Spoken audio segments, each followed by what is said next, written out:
Então, o tema que eu coloquei nesta noite se chama O Sinal do Fim do Mundo. E eu simplesmente copiei e colei uma passagem de Mateus 24. E eu já vou explicar para vocês aqui. Então eu coloquei ali Mateus 24 porque é praticamente o capítulo inteiro.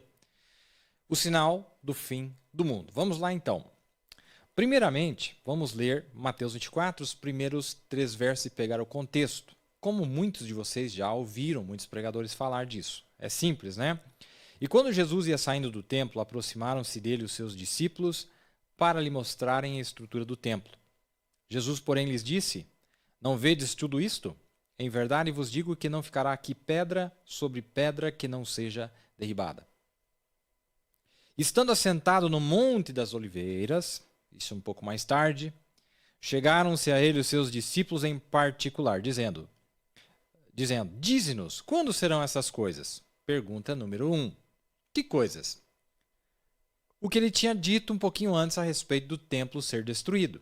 É a pergunta número 1. Quando é que o templo vai ser destruído? Então, a pergunta número 1 está aqui, ó. Dize-nos. Quando serão estas coisas? Pergunta número 1. Né? Pergunta número 1. Que sinal haverá da tua vinda? Pergunta número 2. Pergunta número 2. Que sinal haverá do fim do mundo? Pergunta número 3. 3 perguntas distintas. E o povo se confunde tudo, principalmente aí no mundo denominacional, é uma confusão generalizada. Mas, na verdade, eles fizeram 3 perguntas. Primeira, quando que o templo vai ser destruído? Pergunta número 1. Pergunta número 2. Qual é o sinal da tua vinda? Pergunta número 3. Qual é o sinal do fim do mundo? 3 perguntas. E nós vamos analisar essas 3 perguntas, e a Bíblia é uma coisa simplesmente fantástico, não é? É maravilhoso, é perfeito. A perfeição de Deus, até mesmo na escrita da palavra, é uma coisa inigualável. Não existe nenhuma literatura escrita desta forma, tão perfeita, tão maravilhosa.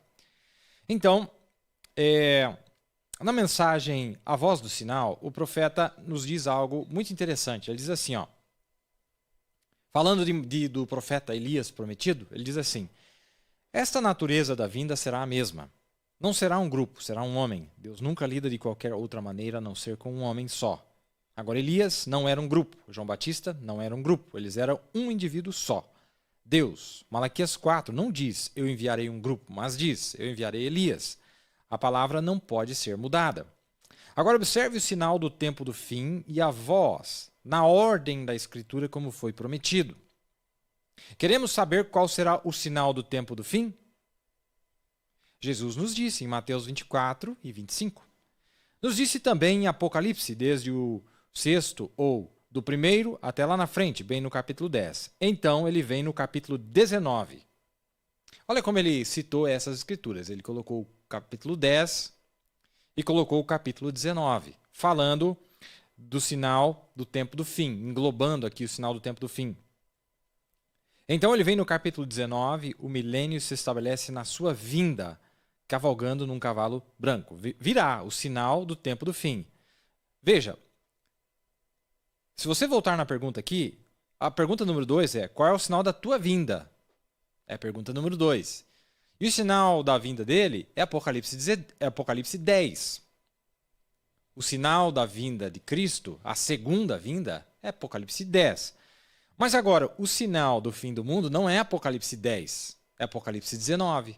Porque quando ele vem num cavalo branco, o fim ainda está para frente.